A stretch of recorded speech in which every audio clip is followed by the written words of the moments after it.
what you were. Yeah. Alright.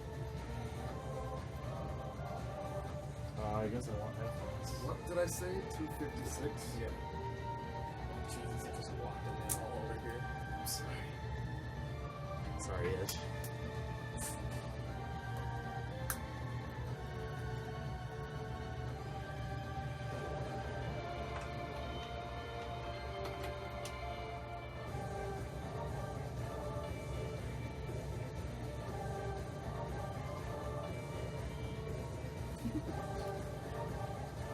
How much time do I have in this video? 1 minute? Minute 30. You got this? He's gonna tinkle. He's gotta pee. He has bad aim. I always have to wipe up. Someone's in there. No, this Roccupied. is in here, so it's all good. Oh, you're getting swimming. It's not gonna happen. I gotta hold it for an hour. That's fine. I'll live. Should I close the door? Or Sure. is this for an hour? Probably a good idea. Okay, we got a minute. I'm gonna post this on my wall too, so we have it.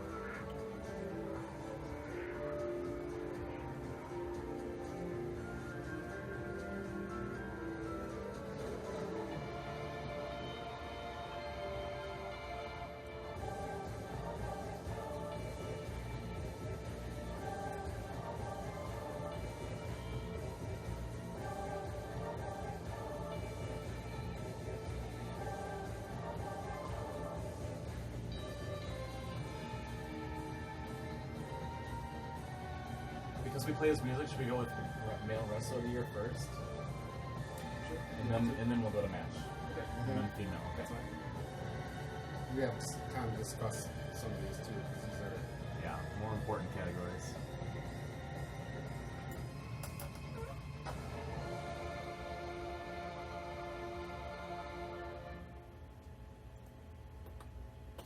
Hello and welcome to another edition of the Schmozcast. I'm your host, Anthony Deneau. We have Chandler Daniels and, of course, Andre Martinez here in the studio at 103.5 The Sun, WLSP, LP, Sun Prairie, Wisconsin. How are we doing today, fellas? Doing great. Doing very well. That's what I like to hear. So, today is a very special episode of the Schmozcast. We're doing our Schmozzies, which is our yearly award show. This is the second time that we've done this. This is our second year doing the show, and we've got a great show. We got a lot to talk about, a lot of cool, fun categories that I'm pretty excited about.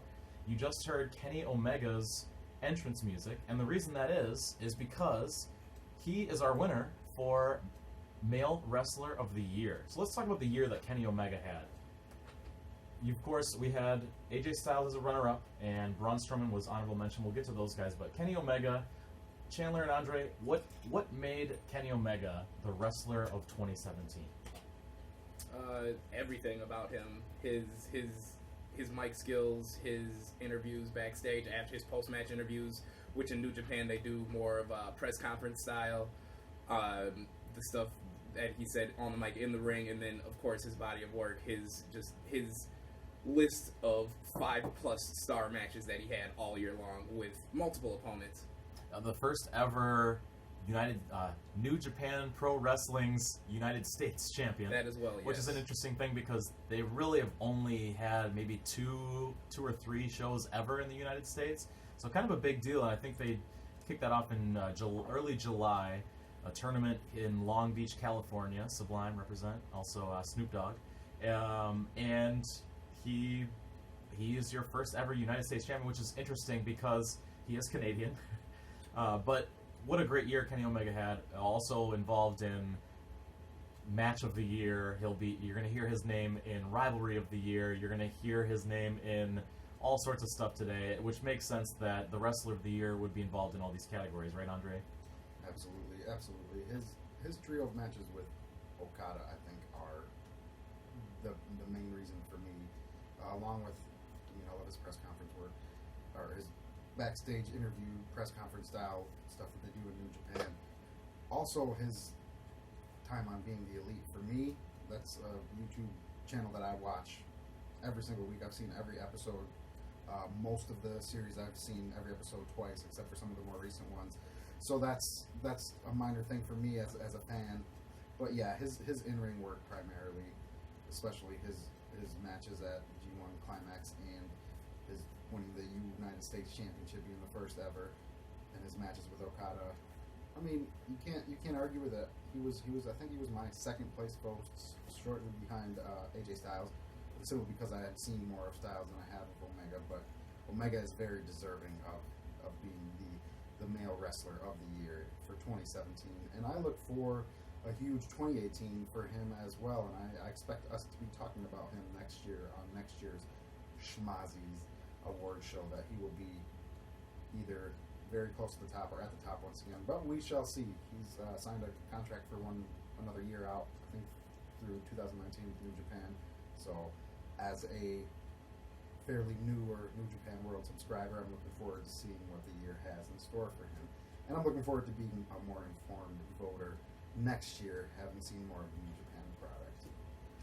Kenny Omega really is the total package, if you will. He's way better than Luger. Yeah. Don't even. Right. Not in the But same sentence I mean, here. when you think about a complete baseball player, they call him like a five-tool player. So they're fast, they hit for power, they are good in playing defense with the glove, and hit for average. All these different things. Kenny Omega really is that in wrestling. He really does it all. There's not many weaknesses to his game that I can see. I don't know about you guys, if there's one like glaring flaw that I'm missing. I can't. I mean, there are definitely people out there that are better on the microphone than he is, in my opinion. But that's not to say that he's bad at all on the microphone. He's one of my favorite people on the mic, and I wouldn't even say that that's a glaring issue. If there was one area that's weaker than anything else, I would say maybe it's there, but I feel like that's not saying much because, like I said, he's one of my favorite on the microphone, and he's, in my opinion, one of the best in the world right now at cutting a promo. So, absolutely, the only glaring weakness or flaw that I see of him is that during AJ Styles' time in New Japan, they never did they have a match against each other? Did I just miss that? They never actually got to face each other in the ring, and that's my only weakness of his. But that's not a 2017 thing. So yeah, no, he's the total package. Not to be confused with the narcissist Lex Luger, but he is the five. What are they called? I'm not a baseball. Five-tool player. Five-tool. He is the five-tool player. That's the first time I heard that analogy, but I like that. I really like that. I think that he definitely is. His mic work isn't bad at all.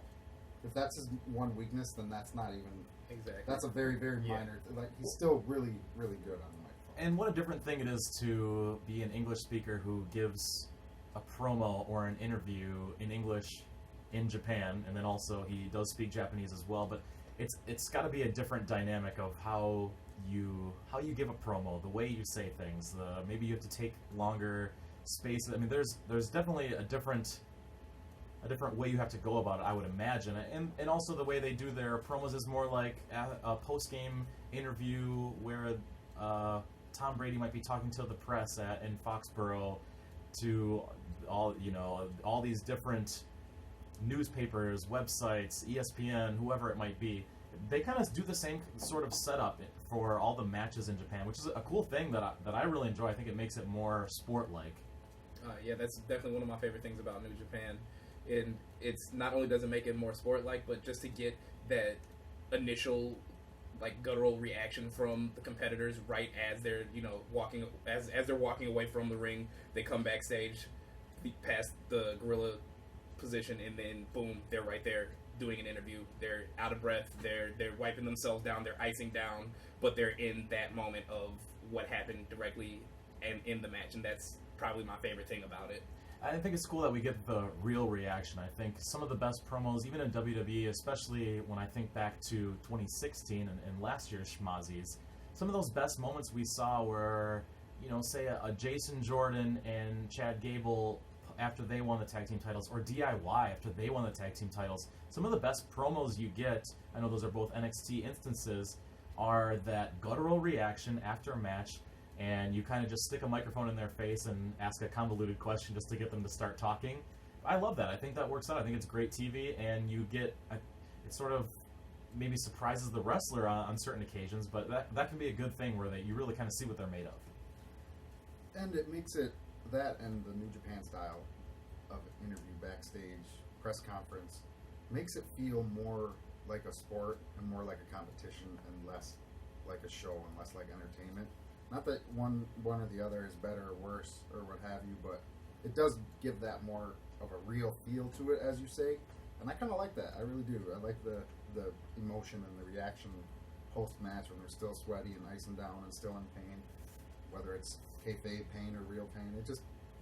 I think it adds something. I think WWE needs to do a little bit more of that, and maybe we'll see that kind of stuff happen as New Japan becomes a bigger name. One of the things that I love about Kenny Omega too is when the ring announcer announces his name. Do you guys have other people that you love when they're, whatever, rated R superstar edge, but current guys, we'll say 2017, this wasn't a specific award that we gave for best ring announcer, I guess enunciation of a name, but the Kenny Omega is one of my absolute favorites right now. Do you guys have other people that you love to hear the ring announcer say their names? The SmackDown ring announcer, whenever he announces Ty Dillinger, he is a perfect 10. Just that it gets me every time. So good. I can't think of anything offhand, but I love that. Hearing that I've heard that plenty of times, and I never really thought of it until now. It's so good. He's been doing it since Ty Dillinger was down in NXT, and he came up to SmackDown, and now that same ring announcer is on SmackDown, so it's just a match made in heaven. Awesome. What is that guy's name? Greg something or rather? I have no idea. They changed, or Vince McMahon stopped he didn't like the idea of the ring announcer having a gimmick, so Vince McMahon actually stopped him from leaving the space, and after he says one fall, where the crowd will then say one fall. So he actually ixnayed that. He kind of put the 86 on that, did Vince McMahon. And so he didn't, I don't know, which was kind of a fun thing though. I don't see why that's an issue. And if you don't like the idea of a ring announcer having a gimmick, then isn't that sort of what Tony Chimmel was to Edge in some ways? Oh, absolutely. Especially when it got to the point towards the end of Edge's career where Tony Chimmel was, he know that he was totally doing it just to get the reaction out of the crowd. And I mean, at that point, it was half of the reason why I wanted to watch Edge's matches was just to hear Chimmel say the Rated R Superstar the way that he does. Oh, let's hear it. The Rated R Superstar. So good. Greg Hamilton is the fella's name, and if we did give an award for best ring announcer, that would be my guy. But I do love the way that Kenny Omega's name is announced in New Japan. If you want to hear the continuation of the one fall, you can always check out Defiant Wrestling. You do not have to pay for their streaming service to see their weekly show on Friday. That's on YouTube, so you can check that out. I recommend both of you guys check it out, and anyone listening as well, because it's a good product anyways. Cheap plug for one of my favorite promotions. Sorry about that. No need to apologize. We're all fans of the wrestles here on the Schmozcast. Our runner-up is AJ Styles. He was our male wrestler of the year last year, and he's right there again this year. And if it wasn't for Kenny Omega's 5 6-star Matt Classics, AJ Styles would have been the man. And of this list, we're also going to give you a runner-up, but AJ Styles in terms of WWE or in the U.S., I know the global force and machine that is not global force. That is the WWE. AJ Styles would be your superstar of the year. Absolutely. It's pretty incredible the 3 years that AJ has had now, because coming up the Royal Rumble will be his 3-year anniversary. His first year in the WWE, he debuts at the Rumble. I can't remember, was he number 3? I think it was. Yep, debuts at number 3. The second year, he walks into the Rumble as the WWE champion, and now, for the second year in a row, his 3rd year in WWE, he's again walking into the Rumble as the WWE champion. I can't speak highly enough about AJ Styles. On my ballot, he was my number 1, and Kenny Omega was my number 2. They're pretty interchangeable. I would give AJ the edge just because I've watched way more WWE this past year than I did New Japan, but they're both at the top of the list, and like I said, I would give AJ the edge just because I've seen more of his work this past year. But I hate to steal his own name, but he truly is phenomenal. There's no one else on the planet like him. then you forget in between those two title runs, he also had a stretch with the U.S. Championship. That as well. And a little feud with Kevin Owens, and he was in the middle of the KO Shane thing, the KO Sami Zayn thing. So he was pretty much everywhere. He ended Jinder's 100 and how many days was it? Close to 200 days as WWE champion. He ended that reign and was the first person to ever win a world title overseas, if I'm not mistaken, or something to that extent. Yep. So we had a number of people that contribute to the show and helped us out with their votes and filling out our ballot. You guys actually both put AJ Styles above Kenny Omega. Is there a reason that you guys thought that AJ Styles had a better year? I imagine that some of this has to do with familiarity and consistency. You see AJ Styles week after week after week doing these spectacular things and putting on great matches with no matter what opponent. It was irrelevant. It was AJ Styles is the man, and he's been the top babyface on SmackDown. It really is the house that AJ Styles built, and it is built around AJ Styles, and I think that's the way it ought to be. He could easily be your top guy on Raw as well, which I think gets him more clout and fame when you are the top guy of Raw compared to SmackDown, but AJ Styles has done a great job, and he's made SmackDown an amazing show, and we'll tell you why we actually think SmackDown is better than Raw later in the show when we get to that. But you guys put AJ Styles over Kenny Omega. Can we hear a little bit about that? Yeah, pretty much what you just said. As you said, I see AJ Styles week in and week out. I see him face the best that WWE has to offer, and I see him face some mid-carders. I see him face some lower guys, and the consistency of his matches speaks for itself. That's not to say that Kenny Omega doesn't deserve to be number one. That's not to say that Kenny Omega didn't have an amazing 2017. I just, on a weekly basis, on a regular basis, I see way more AJ Styles than I do Omega. But now that I'm sitting here thinking about it, it's interesting because I feel as though for Omega's big matches this year, he probably outperformed AJ Styles, but just the longevity and the consistency throughout the year of what I was able to see, I was definitely more consistently seeing AJ over Omega, so that's why he would get my vote there. That's part of it for me.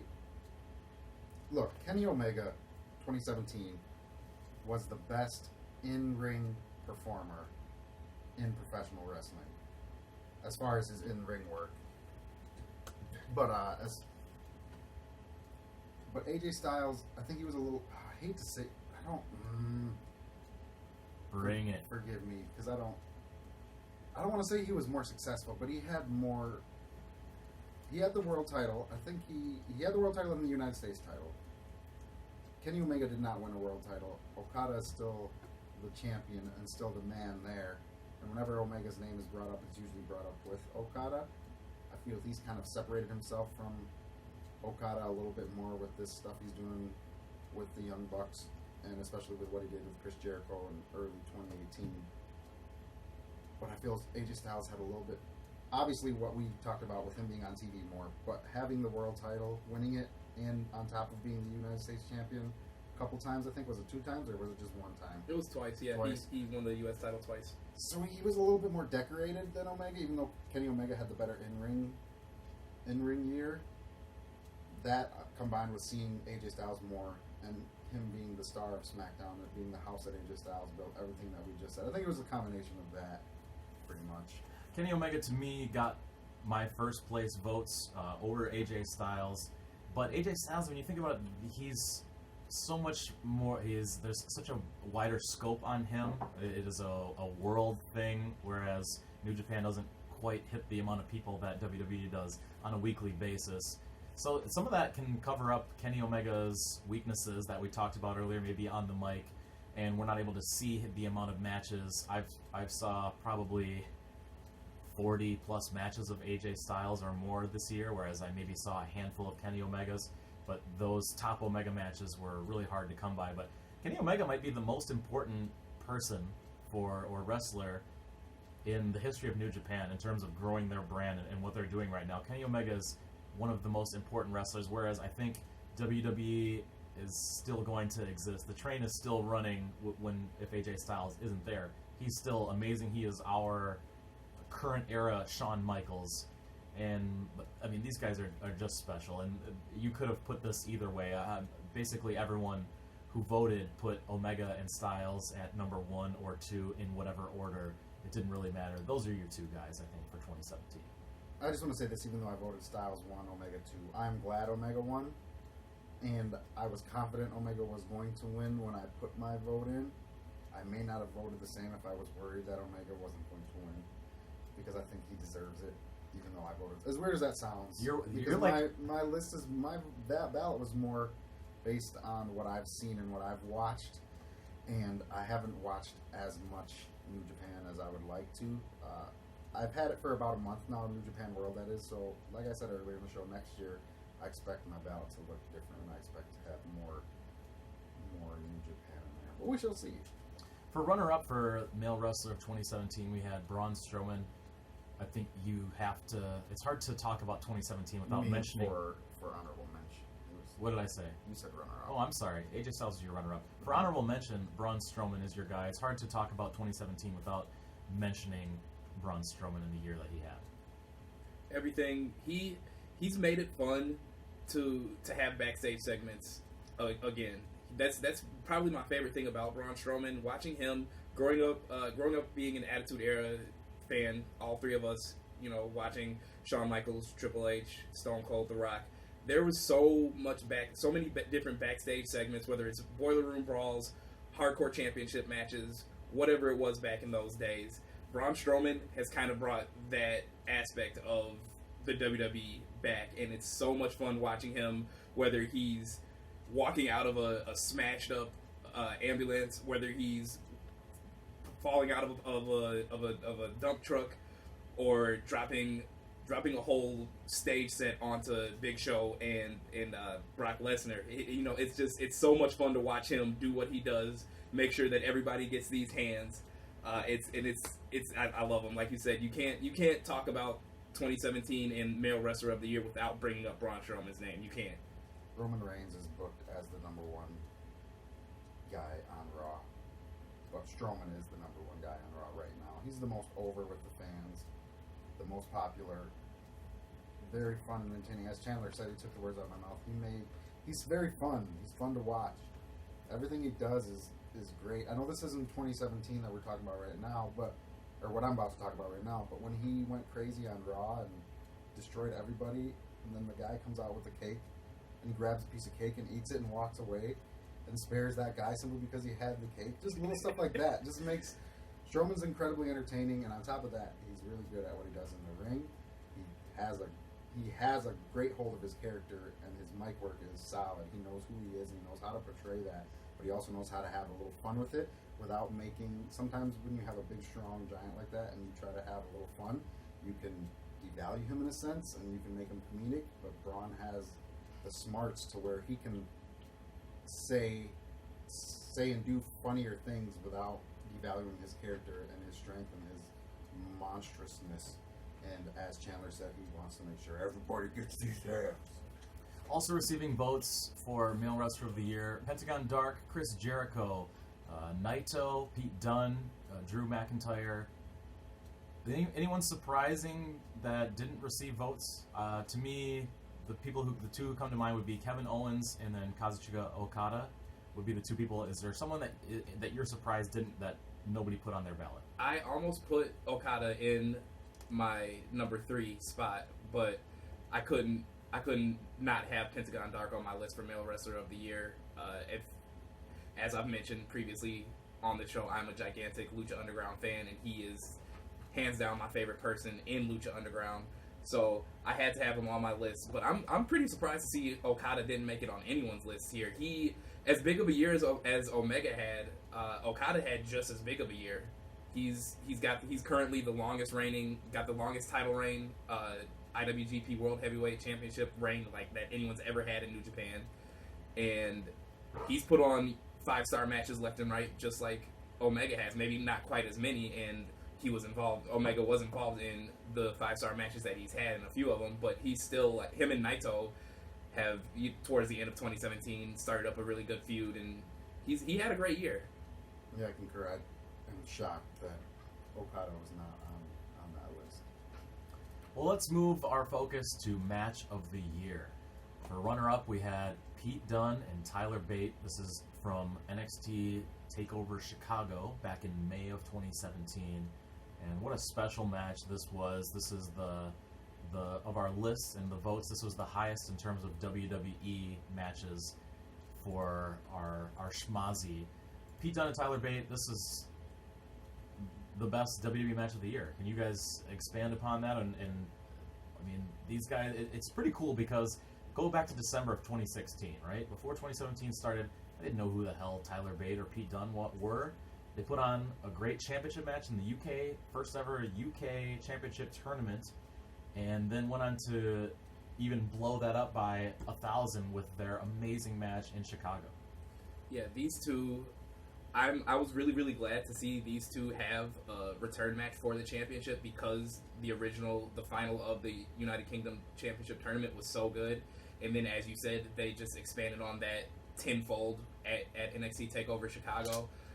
When I was doing my research for this show today, I went on the WWE Network and kind of just started at the top of the Best of 2017 collection and worked my way down. I got about a quarter of the way through, and then I kind of skipped, and saw this match and just instantly turned it on.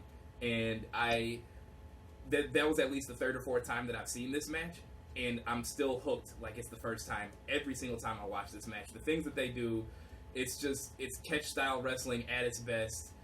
You got Tyler Bate, showing his strength and athleticism. You got Pete Dunne with the joint manipulation and just the twirling of the mustaches, the waves, everything about this match. Like you said, it's no question it was the best match in 2017 that WWE put out. Yeah, best match in WWE. There's not too much more I can add to that. How hot that crowd was just unbelievable. And there are things that add to a match that's not just the way the match is, but how hot the Chicago crowd was. And then when you watch the match, having JR on commentary is a whole another element that it brings you back. But it's two of the fresh, new, young superstars that over the next few years I think are going to be a big part of the future of WWE. So I can't speak enough about how awesome that match was. And if you haven't seen Tyler Bate and Pete Dunne, man, you got to check that out. That was really something special they did back in May. Match of the year, though, and this was close to unanimous, Omega Okada 2. They had 3 amazing matches in 2017, but that second one, where the build-up was unbelievable because the first one was the first ever 6-star match.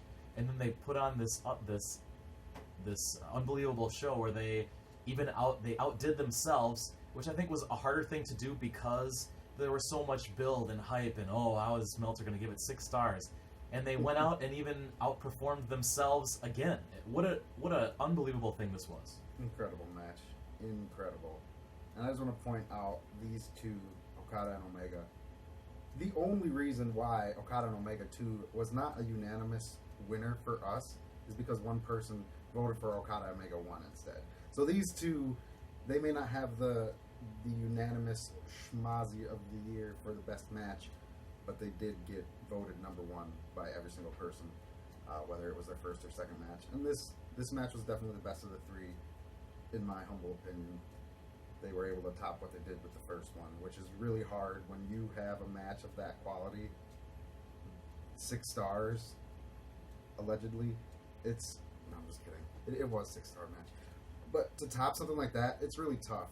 You look at Shawn Michaels and Undertaker, WrestleMania 25 and then WrestleMania 26, their second match wasn't as good as the first one. It was still a great match, but it wasn't as good because it's really hard to top that. Granted, those two are a little bit older than Okada and Omega, but still. They topped their first classic match. Best match of the year. I don't know what else to say about it. Chandler, the story these guys told too, which is basically if Kenny Omega can complete his finisher, that it's a done deal. He wasn't able. He got him in the spot a couple times during that first one, but was not able to finish the finisher, if you will. And that was part of the story. Is if Omega can get Okada in the One-Winged Angel, that it was going to be over. And the way that they flirted with Omega actually being able to hit that move in the way that the different times in the match earlier on, midway through the match, closer to the end of the match, and he still wasn't able to get it. But the way that they set it up and made it seem like, oh, he's gonna hit it this time, he's gonna hit it this time. No, it's some of the best storytelling I've ever seen in a match. It's hard for me, if we're going on just storytelling, it's hard for me to pick between this, which we all picked as match of the year, or our honorable mention as far as telling a story in a match goes. Well, let's get to our honorable mention, which is Velveteen Dream and Aleister Black. Aleister Black would win. This is, of course, at NXT TakeOver War Games. Yes. Okay. Yes. And let's tell a little bit about that story. Velveteen Dream wanted Aleister Black to acknowledge him, and he even yelled, "Acknowledge me!" and wanted him to say his name. And Aleister Black, of course, would abstain and abstain and abstain. Eventually, Aleister Black would beat Velveteen Dream, but showed him the respect after the match and said his name on the mic. We don't see him talk on the mic too much, so I think it was more meaningful that way. But you're right, in terms of storytelling, man, it doesn't get much better than that. And just everything that they did during the match, all of the stealing each other's taunts and moves, and Velveteen Dream coming down wearing Rick Rude-esque tights with Aleister Black on one leg with devil horns and himself, kind of painted as an angel on the other leg. Just everything about this match. As I said, as far as storytelling goes for 2017, I don't know how I can put a better story being told through a match above this one. Yes, absolutely. It was incredible. And Velveteen Dream in the match, constantly yelling at Aleister Black to acknowledge him and say my name. I didn't go back and rewatch this one because of how fresh it was, and I probably should have. But correct me if I'm wrong, didn't Velveteen Dream lose because he was slightly distracted by yelling at Aleister Black to say his name? At the very end, yep. At the very end, and then Yep. got caught. But he got caught with the black mass kick. Yep. Yeah. So incredible story. You're spot on. It was a great story and the best story told in WWE as far as a match is concerned. That match even got Shawn Michaels tweeting about it and tagging both of them and saying something to the extent of how great of a story in the match that was. Well, it certainly was, and let's move on to Female Wrestler of the Year. For the runner-up, we had Alexa Bliss, who probably was close to, if I'm not mistaken, she actually, similar to AJ Styles, won Female Wrestler of the Year last year and then is the runner-up this year. Alexa Bliss in 2017 was great. She was one of the best heels, male or female. It didn't matter. She was pretty spectacular. So Alexa Bliss is our runner-up. Asuka is your winner for Female Wrestler of the Year. This is a unanimous decision. I mean, unbeaten in 2017, it's hard to go against that, right? Yep, you go from being undefeated in NXT, retiring as the champion, and then coming up to Monday Night Raw, and you're still undefeated in singles competition. Granted, this undefeated streak it's kind of more of the beginning of her NXT undefeated streak, where she has had a few local talents, more unknown people to kind of pad that, to pad those numbers. But she's picking up steam now that 2018 has started. She's picking up steam. She's having matches against actual main roster opponents and kind of getting into rivalries, and she's getting closer and closer to that women's championship. And now which I'm sure we'll spend time next week discussing the Royal Rumble, but with the first ever women's Royal Rumble coming up, I don't know who else would win it this year, especially since Charlotte is holding a championship. If Charlotte wasn't the SmackDown Women's Champion, I would say maybe her over Asuka, but even then, I still don't see how anybody but Asuka could win this first women's Rumble. Of all the Schmozzy awards this year, this was absolutely the easiest one to vote for number one. Nobody is ready for Asuka. And for honorable mention, it's Ember Moon, which makes sense. Asuka's best match of 2017, and if we had done a separate category for women's match of the year, it would have probably... It'd be hard not to put Asuka and Ember Moon as number one on that. Am I wrong about that?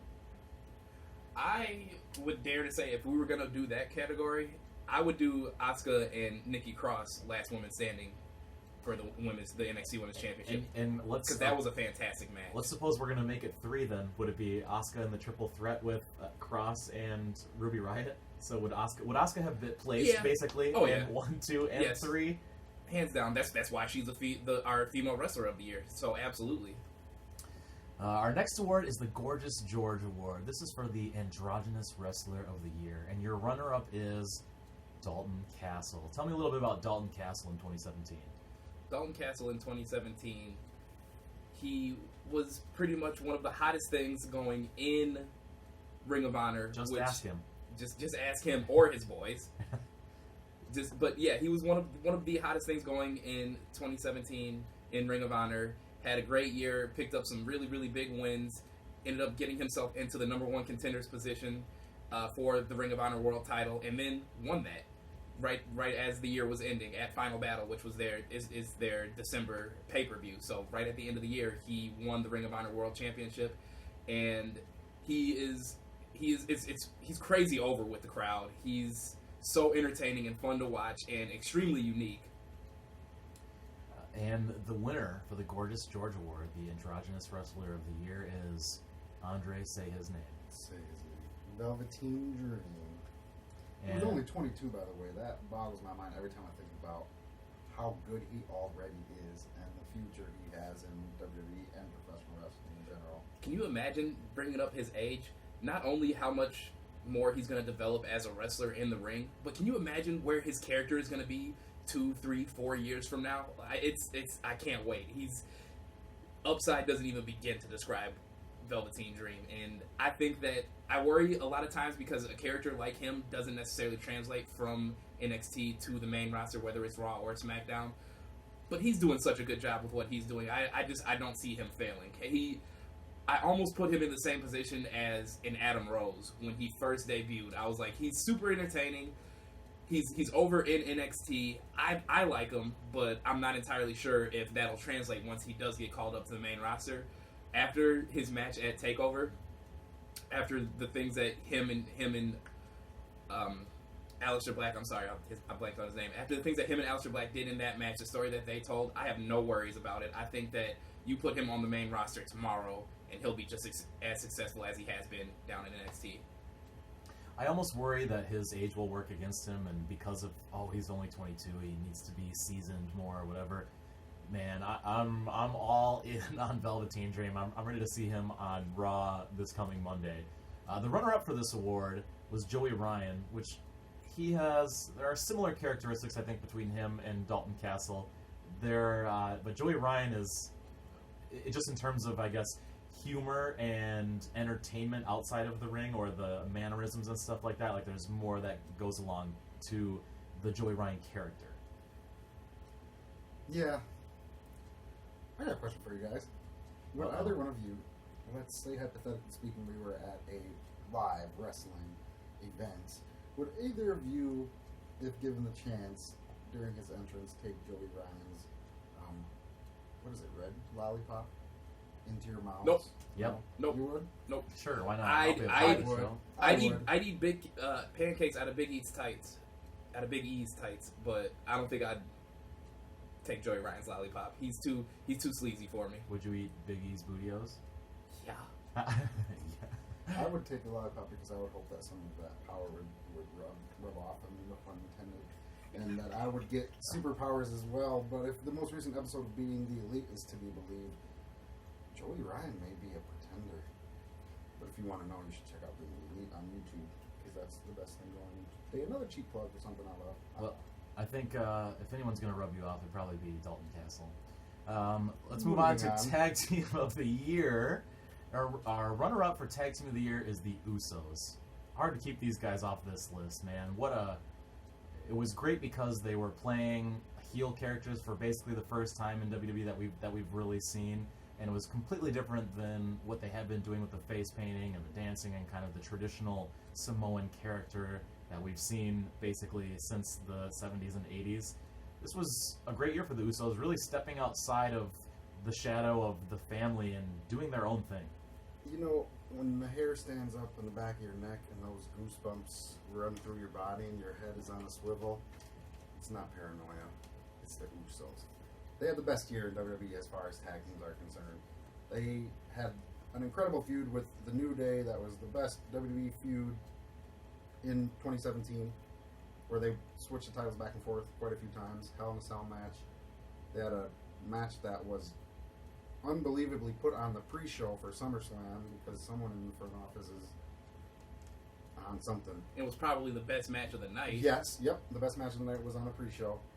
And they just had an incredible year as heels. They turned heel late 2016 and just have kind of run with it. And I never thought I'd say this, but they overtook the New Day as the best tag team in WWE in 2017. And if you would have told me in the beginning of the year someone was going to be a better tag team in WWE than the New Day, I would have said no. And just a testament to how awesome this heel turn was for them. They've pretty much, in essence, become faces now recently because they've just gotten over with what they're doing. I mean, also, they don't really do the same heel tactics that they did when they first turned. They don't do the Tequila Sunrise where one of the Usos has their opponent hooked up in a Tequila Sunrise and then the other one splashes down on them from the top rope. They don't do dirty stuff like that as much anymore, but they'll still, maybe hit a low blow with a ref's back turned or pull the tights on a roll up, something like that. But that my point is just that they did such an amazing job with this turn that they made that they're now the crowd is behind them. They're over with the crowd, and they've kind of come into even yet another new position with this gimmick, but as likable faces. And I was the only one who voted the Usos number one. It's because I haven't seen quite as much, I think, as everyone else of our winner of the Tag Team of the Year. The Schmozzy goes to the Young Bucks. And these guys would have won unanimously if it wasn't for me. I did put them as number two, so let's I don't want to get the hate tweets going. And I tried really hard last night to talk you into changing your vote, and you wouldn't listen. You were not a corrupt politician in that matter. But the New Day or the Usos. I can be bribed. Why didn't you tell me that yesterday? I would have done it. You didn't have a lollipop. That's a good vote. Yeah, the Young Bucks, hands down, best tag team in the world. 2017, everything they've done. Not just being the elite, not just ProWrestlingTees.com, not just winning everywhere they go, but they have everyone talking about them. They're not in WWE, and they're probably the talk of professional wrestling with the Bullet Club. They had an invasion this year. They got an employee for WWE fired, basically, and on top of that, they saved Hangman Page from a WWE stooge. So you can't hate that. If there was a self-promotion award, the Young Bucks would win it in a landslide. One of the most important things I think that happened during 2017 would have been the deal that New Japan and the Bucks made with getting their Bullet Club shirts at Hot Topic. I think that's one of the most important things that happened in the wrestling landscape, and what a huge deal that was, and what a great idea to get your merchandise out and really thinking sort of outside the box of how you can work yourself into being a prominent tag team, the tag team of the year of 2017, and never having ever stepped foot in WWE. So I think that's really speaks volume to the Young Bucks, their success, where they're at right now, what they have developed, what they've turned into, and what a spectacular career they've had, and just continue to build upon that. And I expect even more in 2018 from them, and we're going to be talking about them for our third annual Schmozzies next January. For runner-up, we have The Bar, which is pretty interesting. You wouldn't have ever thought maybe at the end of 2016 that this tag team was A, going to last, B, become one of the tag teams of the year. They were right up there. These guys were our honorable mention, and they were on a number of people's ballots here. The Bar is pretty important in 2017. Yeah, absolutely. As far as Monday Night Raw goes, especially, they have been one of the things that have helped keep that show afloat. It's a bit much, in my opinion, to ask 3 hours every Monday to dedicate to a wrestling show. I say that, and I dedicate 3 hours every Monday to that wrestling show. But there's often times when getting close to the end of the show, I'm kind of nodding out and dozing off. But I will make sure if the Bar is in the main event, or if they're on the middle of the card, wherever they are, I want to see them wrestle. Like you said, towards the end of 2016, they came together as a tag team. 2017, amazing year as a team. 3 times they won the Raw Tag Team Championships. Cesaro with one of the most insane spots, one of the most insane things I've ever seen happen in a wrestling match.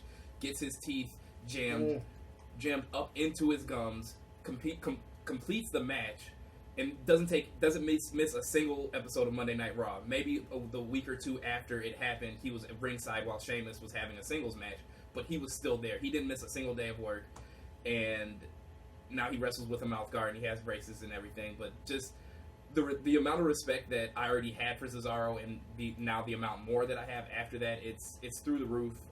Sheamus became relevant again because of this tag team. He was kind of in a weird spot, but these two helped elevate each other to a spot that they were not in previously before becoming a tag team. And as far as Monday Night Raw goes, they probably are the tag team on Monday Night Raw, just like how the Usos are the tag team on SmackDown, which was cool to see them go against each other this year at Survivor Series. And yeah, the Bar had an amazing year this year. They are the best tag team on Raw. For sure. They don't just set the bar, they are the bar. Moving on, we've got for the best feud and or rivalry of 2017. And our runner-up is The New Day and the Usos. This was a hard one to beat. These guys, for a few months, were just going at it, putting on great matches, whether it was Hell in a Cell or the main event on SmackDown. These guys were putting on classics. Hard to argue, I mean, with these guys. And the only thing that was better than them in 2017 was, of course, Omega Okada, which has to go down as one of the greatest rivalries of all time, certainly the best of 2017.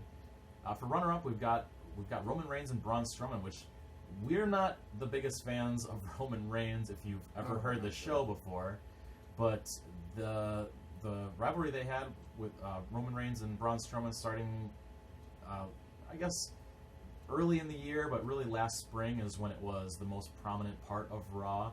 They were doing great things. It was well written, and it was fun to watch. If you hate Roman Reigns, you love to see Strowman take care of him and really flip over an ambulance or all sorts of stuff. Can you guys name some of the other weird things that we did? He cost him the Universal title against Kevin Owens. He threw him off of a loading ramp when he was strapped to a stretch. When Roman Reigns was strapped to a stretcher, Braun Strowman pushed him off of a ramp.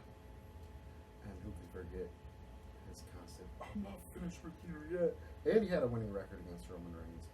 I just want to point out with the New Day and Usos and Okada Omega real quick. Okada Omega barely squeaked by the New Day Usos. And I would argue, even though Okada Omega matches were better, New Day Uso matches were great too. And the build-up and the promos back and forth and everything they did together, I would argue was better than the build-up and the behind-the-scenes stuff with the Okada Omega feud. For the best event or pay-per-view of 2017, the runner-up was NXT War Games, only to be taken out by our winner, NXT TakeOver Brooklyn, which is the night before SummerSlam. This was NXT Brooklyn TakeOver 3, if I'm not mistaken. And honestly, G1 Climax slides in as your runner-up. Honorable mention. As honorable mention, sorry, gosh darn it. But it was that just barely edged out another takeover, if I'm not mistaken, NXT Chicago, which probably was, I think, my vote for event or pay-per-view of the year. So NXT, really, what a great year that was. They almost placed, winner, runner-up, and honorable mention, but G1 Climax ultimately got to the honorable mention. And Brooklyn, I want to point out, is their NXT's WrestleMania. I want to point number 1. I want to point number 2. All 3 of these names, no WWE pay-per-views. Perhaps they need to step their game. Maybe. I don't know. If you guys had to choose, do you have the best WWE pay-per-view from 2017?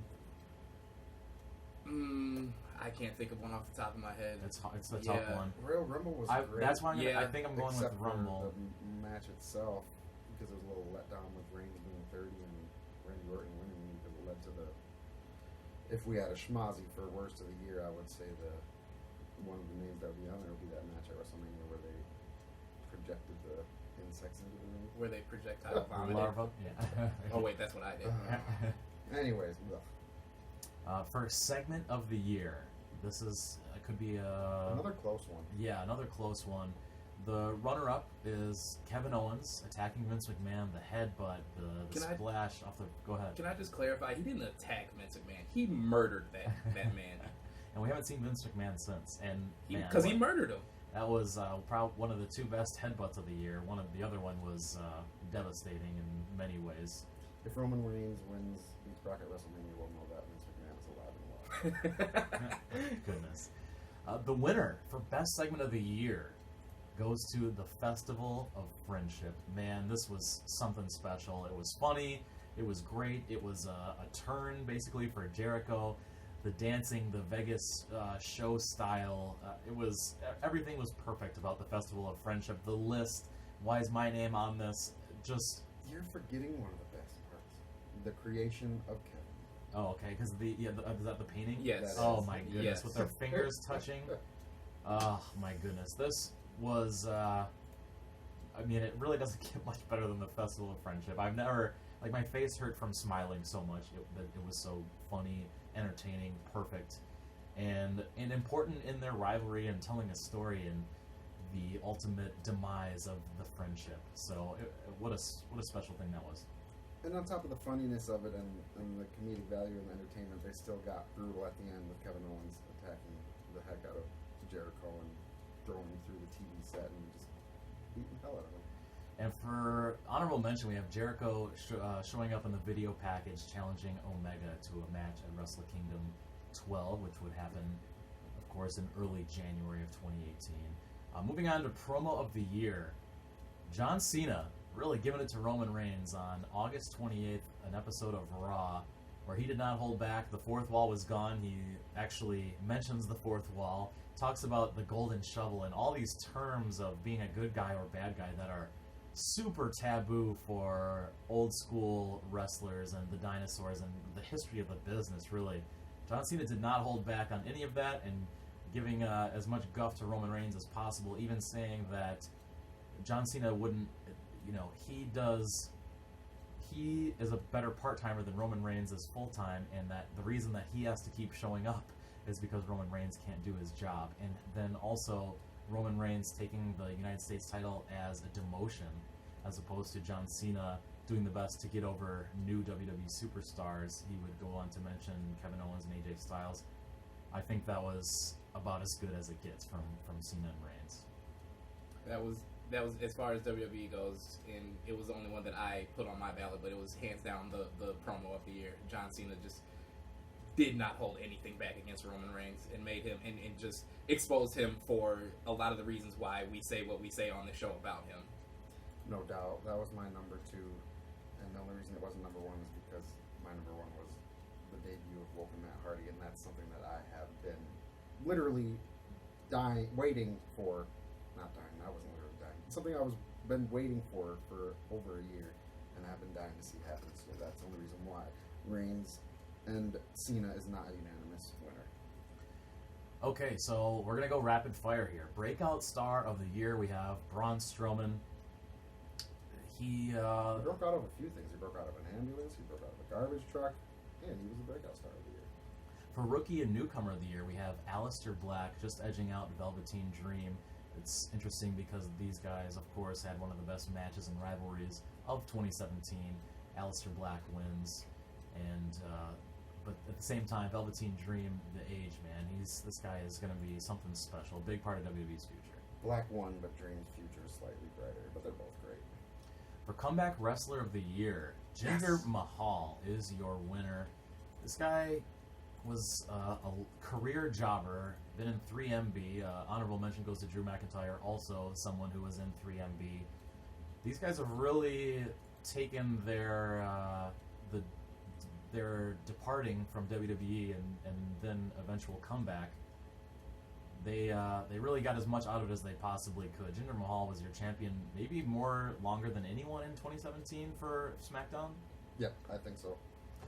Kurt Angle also will get a runner-up in there. He did only wrestle a couple matches, but he got a number of votes, so it was a very important return. For surprise return of the year, we have the Hardy Boys at WrestleMania. This was one of the best moments of the year as well, and it was talked about a little bit that week on the internet, but when it came to fruition, it really was something special when the New Day almost joined the three-way tag team ladder match, but eventually they would bring down the Hardy Boys as the fourth team who would win the tag team championships on their first night back. And, completing the Expedition of Gold. and I think that's got to be, if we did pop of the year, it was the crowd in Florida for the Hardy Boys at WrestleMania. Podcast of the year, Something to Wrestle With. No brainer. Bruce Pritchard. Hey man, how are you?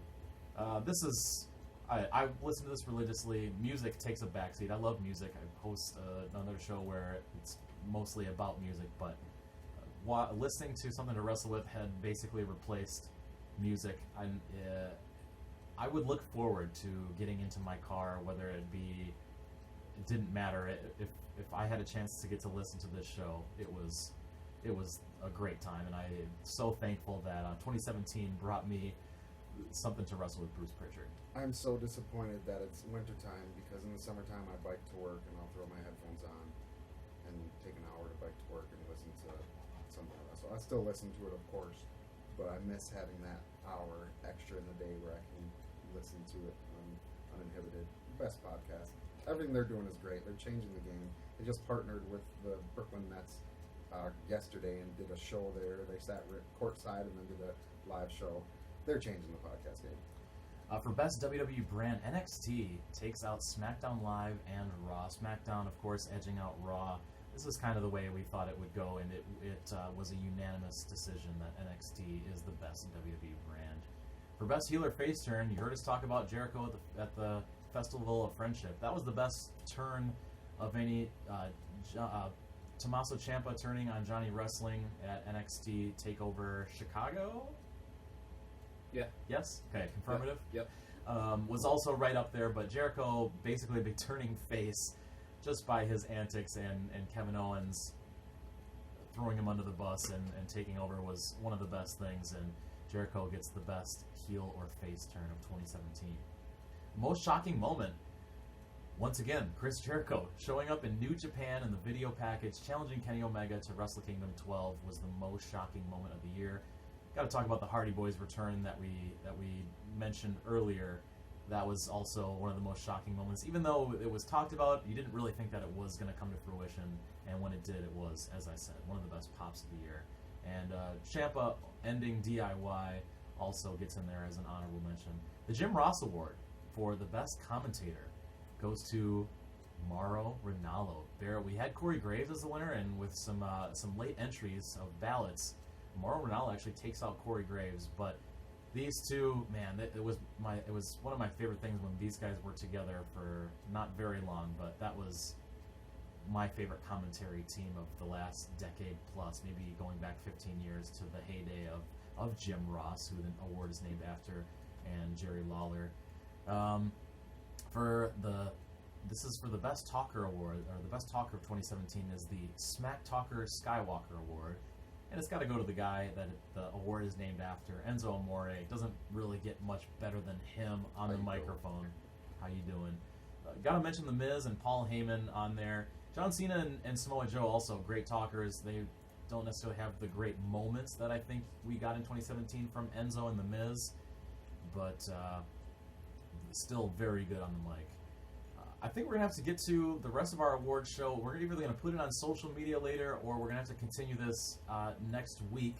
We'll also be talking a ton about the Royal Rumble.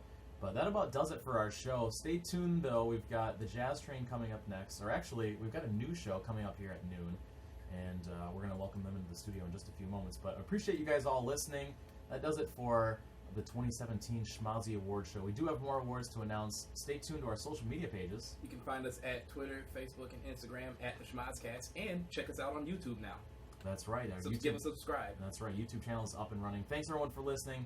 Catch us on our social media pages. We'll be back next week. Thanks.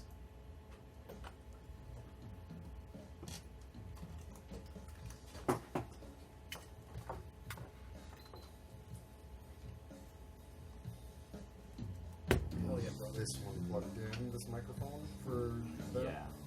Okay. Kind of what I figured. Good show, guys.